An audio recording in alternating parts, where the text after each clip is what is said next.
আসসালামু আলাইকুম সবাইকে। তো আজকে হচ্ছে আমি আরেকটা শর্ট ভিডিও আপলোড করছি মদিনা নিয়ে। তো এটা হচ্ছে মা ফাতেমার রাদিয়াল্লাহু তাআলা আনহু এর বাড়ি।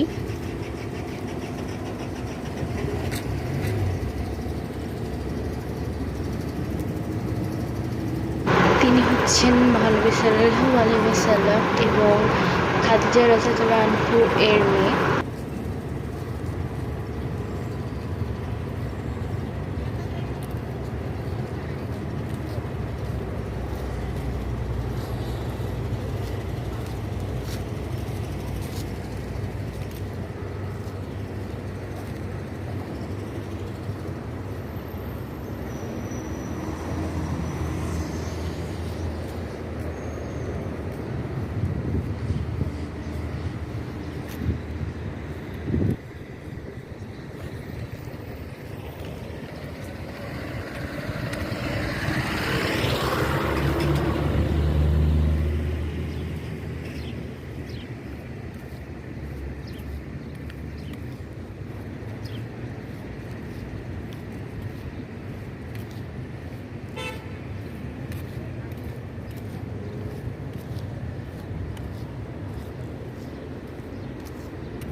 তো এটা হচ্ছে মা ফাতেমার রাদিয়াল্লাহু আনহু এর বাড়ি মাশাআল্লাহ। আর এর আগে হচ্ছে এখানে ব্যারিকেড ছিল না, কিন্তু পরে এখানে ব্যারিকেড দিয়ে দেওয়া হয়েছে।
তো এটা হচ্ছে সেই জায়গা যেখানে মহানবী সাল্লাল্লাহু আলাইহি সাল্লাম ৩০০টি খেজুরের গাছ লাগিয়েছিলেন, যে খেজুরের নাম হচ্ছে আজওয়া খেজুর।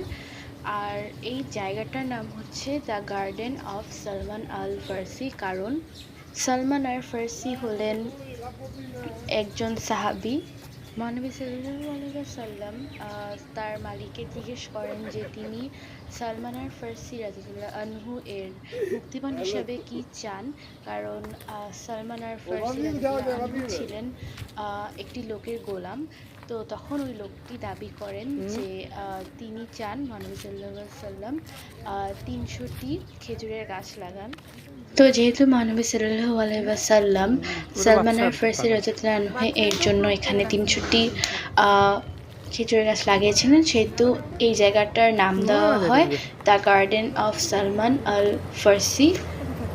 আর এই জায়গাটা হচ্ছে খুবই সুন্দর, যেটা আপনারা একটু পর যে ভালোভাবে বুঝতে পারবেন।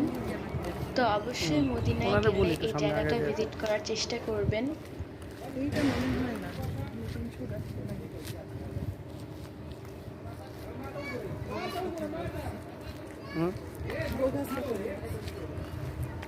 খালি ওনাকে এমনি জিজ্ঞেস করো যে এটা বাচ্চাটা বিক্রি করে রাখছে বাচ্চার বাগানে।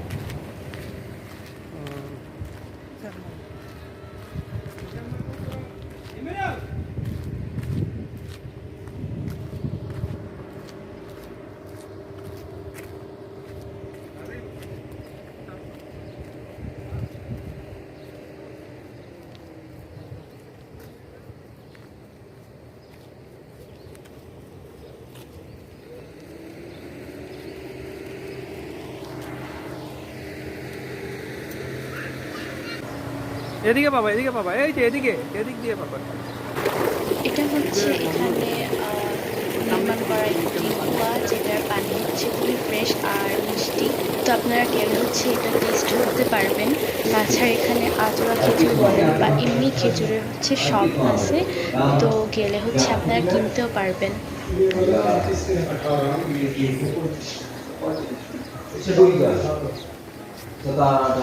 লা ইলাহা ইল্লাল্লাহ মুহাম্মাদুর রাসূলুল্লাহ।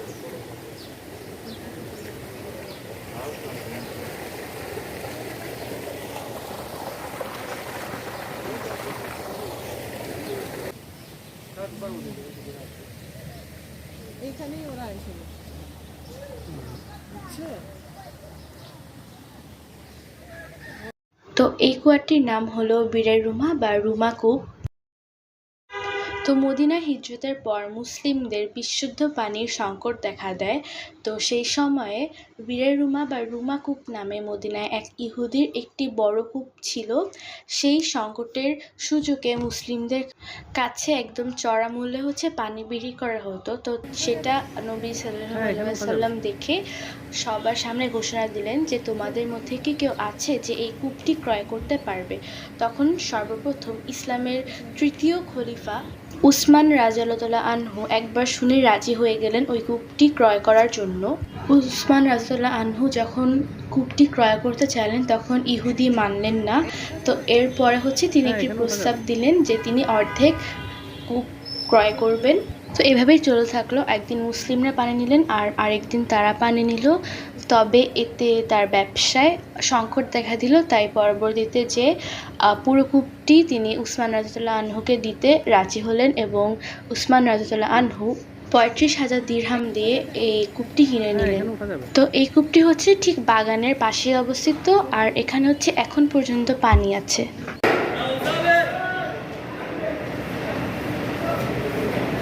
তেল দিয়ে একটু ভাই, হ্যাঁ, ওই যে তেল তেল মাংস যেটা থাকে, এটা মনে হয় তেল তেল না? একটু তেল তেল আছে না? ও আচ্ছা, ঠিক আছে, আপনি দেন, আপনি বুঝা দেন ভাই।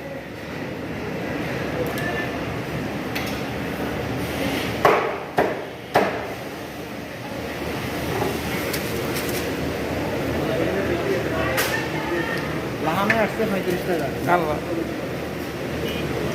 তাই আসবে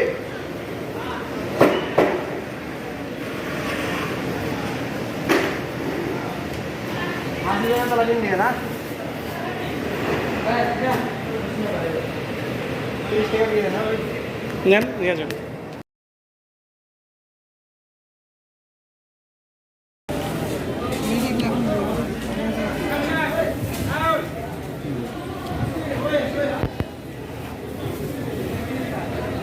ঝাল চাটনি কিছু দিবে না?